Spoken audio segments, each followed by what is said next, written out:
بسم اللہ الرحمن الرحیم۔ ناظرین گرامی، ایک رات فرعون نے ایک خواب دیکھا کہ شام کی طرف سے ایک آگ آئی اور اس آگ نے تمام گھروں کو جلا ڈالا، جبکہ بنی اسرائیل والے محفوظ رہے۔ دہشت کے عالم میں بیدار ہونے کے بعد فرعون نے تمام کاہنوں اور نجومیوں کو جمع کر کے اپنا خواب بیان کیا۔ نجومیوں نے اسے بتایا کہ بنی اسرائیل میں ایک بچہ پیدا ہوگا جو فرعون کی بادشاہت کو ختم کرے گا۔ بنی اسرائیل کے یہاں بھی شروع سے ہی یہی بات مشہور تھی، لہٰذا اس خواب کے بعد وہ مزید فکر مند ہو گیا اور اس نے حکم جاری کر دیا کہ بنی اسرائیل میں پیدا ہونے والے تمام لڑکے قتل کر دیے جائیں۔ اس حکم کے مطابق فرعون کے حواری اور اس کے سپاہیوں نے ہر ممکن قدم اٹھایا تاکہ کوئی بھی نومولود لڑکا زندہ نہ بچ پائے، لیکن اللہ تبارک و تعالیٰ کے فیصلے اٹل ہوتے ہیں۔ دیکھتے ہی دیکھتے بنی اسرائیل کے ہزاروں نومولود بچے ذبح کر دیے گئے۔ ان دنوں حضرت موسیٰ علیہ السلام کی والدہ اپنے حمل کے ابتدائی دنوں میں تھی۔ اللہ تبارک و تعالیٰ نے ان کی حفاظت کا سامان اس طرح فرمایا کہ ان کی والدہ پر معمول کے مطابق حمل کے آثار ظاہر نہیں ہوئے، جن سے آپ فرعون کی چھوڑی ہوئی دائیوں کی نگاہ میں نہ آئی۔ انہوں نے اس بات کو چھپائے رکھا یہاں تک کہ پیدائش کا وقت قریب آ پہنچا اور انہوں نے بچے کو جنم دے دیا۔ اس بارے میں سوائے قریبی لوگوں کے کوئی اور نہیں جانتا تھا۔ نجومیوں نے فرعون کو اطلاع دی کہ بچہ پیدا ہو چکا ہے۔ اس اطلاع نے فرعون کو بدحواس کر دیا۔ اس کے سپاہیوں نے گھر گھر تلاشی شروع کر دی۔ حضرت موسیٰ علیہ السلام کی والدہ سخت پریشان تھی۔ 3 مہینے تک انہوں نے حضرت موسیٰ علیہ السلام کو چھپا کر رکھا، لیکن زیادہ عرصے تک بچے کو شاہی جاسوسوں کی نظروں سے چھپا پانا ممکن نہ تھا۔ پھر بھی وہ اپنی پوری کوشش کرتی رہی، یہاں تک کہ ان کے پاس اللہ تبارک و تعالیٰ کا حکم آیا۔ یہ حکم اللہ تبارک و تعالیٰ نے ان کے دل میں ڈالا تھا۔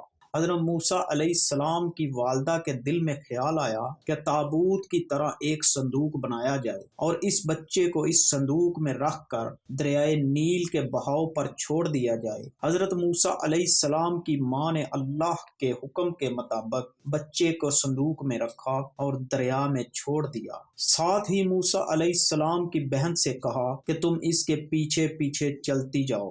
لہٰذا وہ دریائے نیل کی موجوں میں چلے اور ان کی بہن کنارے کنارے چلتی رہی۔ صندوق بہتا ہوا محل کے تالاب میں پہنچ گیا۔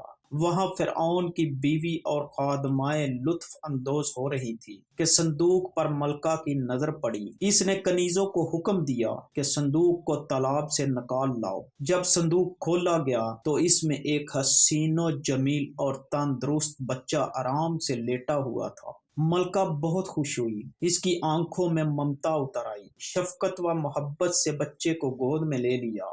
ملکہ نے سوچا کہ اس بچے کو بیٹا بنا کر پالنا چاہیے۔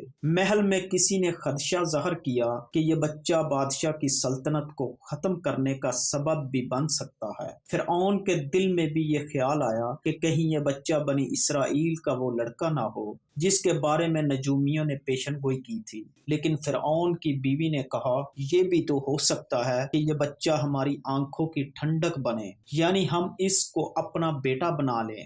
اس پر فرعون نے کہا یہ صرف تیری آنکھوں کی ٹھنڈک ہے، میری نہیں۔ میں نہیں چاہتا بنی اسرائیل کا کوئی بچہ میری نگرانی میں پلے، لہٰذا یہ صرف تیری ہی آنکھوں کی ٹھنڈک ہے۔ حضرت ابن عباس رضی اللہ تعالی عنہ بیان کرتے ہیں کہ اگر فرعون یہ بات کہہ دیتا کہ یہ میری بھی آنکھوں کی ٹھنڈک ہے تو اللہ تبارک و تعالی اسے بھی ہدایت دے دیتا۔ ملکہ نے اس بچے کا نام موسیٰ رکھا، جس کے معنی ہے کہ وہ شخص جو پانی سے نکالا گیا ہو۔ بچے کو جب محل میں لے جایا گیا تو اس نے دودھ کے لیے رونا شروع کر دیا۔ بچے کے پاس دودھ پلانے والیاں لائی گئی، لیکن بچے نے کسی عورت کا بھی دودھ نہ پیا۔ جو عورت بھی آپ کو دودھ پلانے کی کوشش کرتی وہ ناکام ہو جاتی۔ ادھر حضرت موسیٰ علیہ السلام کی بہن دور کھڑی یہ سب دیکھ رہی تھی۔ حضرت موسیٰ علیہ السلام کی بہن نے فرعون کی بیوی سے کہا کیا میں تمہیں ایسا گھر نہ بتاؤں جو اس بچے کی تمہارے لیے پرورش کرے اور اس بچے کی خیر خواہ ہو، اس لیے کہ وہ ایک غریب گھرانہ سے ہے۔ جب انہیں معلوم ہوگا کہ یہ بچہ فرعون کے گھر سے آیا ہے تو انہیں انعام و اکرام ملنے کی امید رہے گی۔ اس گھر میں نیک سیرت خاتون ہے، وہ اس بچے کو بخوشی دودھ پلانا قبول کرے گی۔ فرعون کی بیوی نے کہا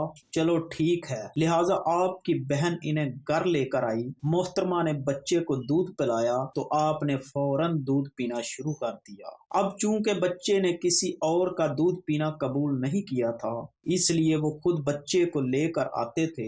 اس طرح موسیٰ علیہ السلام کی والدہ کا بے حد احترام ہونے لگا۔ یوں حضرت موسیٰ علیہ السلام شاہی محل میں پرورش پا کر جوان اور توانا ہو گئے، لہٰذا اللہ تبارک و تعالیٰ نے آپ کو نبوت کے منصب پر فائز کیا۔ آپ نے بنی اسرائیل کو فرعون سے آزادی دلائی اور مصر سے نکل گئے۔ فرعون بنی اسرائیل کو ختم کرنے کے لیے لشکر لے کر روانہ ہوا۔ جب بنی اسرائیل بحر احمر کے قریب پہنچے تو اللہ تبارک و تعالیٰ نے ان کے لیے دریا کے بیچ سے راستہ کھول دیا۔ یہ وہی موقع تھا جب فرعون کا وہ خواب پورا ہونے والا تھا اور اس کی بادشاہت اور لاہو لشکر تباہ و برباد ہونے والا تھا۔ بنی اسرائیل تو سمندر کے پار چلے گئے، مگر جب فرعون اپنے لشکر سمیت ان کے پیچھے آیا تو سمندر کا یہ راستہ بند ہو گیا اور وہ اپنے لشکر سمیت اس سمندر میں غرق ہو گیا۔